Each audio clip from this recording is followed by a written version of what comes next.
Hello all, happy Krishnashtami to everyone. మా విరాజ్ని ready చేయడానికి నా తల ప్రాణం తోకకొచ్చింది. ఎందుకు ఇలా అంటున్నానంటే 1 ఇయర్ తర్వాత బేబీస్ని రెడీ చేయడం చాలా కష్టం. అది రెడీ చేసినప్పుడే నాకు తెలిసిందనమాట.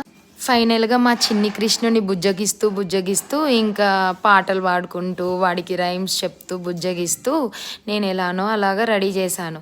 ఇంకా కృష్ణుడు ఉంటే యశోద ఉండాల్సిందే కదా, యశోదనే మెయిన్ కదా కృష్ణుడికి, వాళ్ళ అమ్మనే మెయిన్ కాబట్టి సో నేను కూడా యశోదలాగా రెడీ అయిపోయాను. ఇంకా నాకు రెడీ చేయడం వాడికి రెడీ చేయడం చాలా టైం పట్టింది. ఎంత టైం పట్టినా కూడా లాస్ట్ పిక్స్ చూసుకున్నప్పుడు ఆ సంతోషం చాలా బాగుంటుంది అనమాట. ఆ హ్యాపీనెస్ ఎవరు ఇవ్వలేరు. ఫస్ట్ కొంచెం కష్టం అనిపిస్తుంది, బట్ కష్టం లేనిదే ఏది ఫలితం రాదు కదా. సో అలానే నాకు కూడా అనమాట. ఇంకా మేమిద్దరం పిక్స్కి వీడియోస్కి వాళ్ళ డాడీ తీస్తుంటే పోజెస్ ఇస్తున్నాం అనమాట. ఇంకా వాడు కోఆపరేట్ చేశాడు. మా చిన్ని కృష్ణయ్య ఎలా ఉన్నాడో కామెంట్ చేయండి.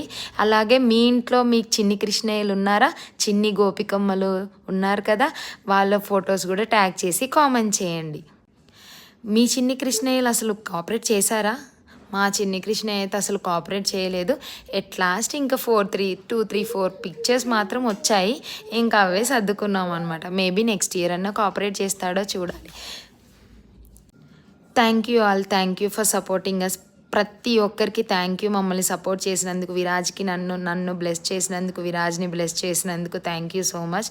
ఫుల్ వ్లాగ్ అనేది ఇవాళ 6 o'clockకి పోస్ట్ చేస్తాను. చూడండి, చూసి సపోర్ట్ చేయండి, సబ్స్క్రైబ్ చేయండి, లైక్ చేయండి, షేర్ చేయండి. Thank you. By all.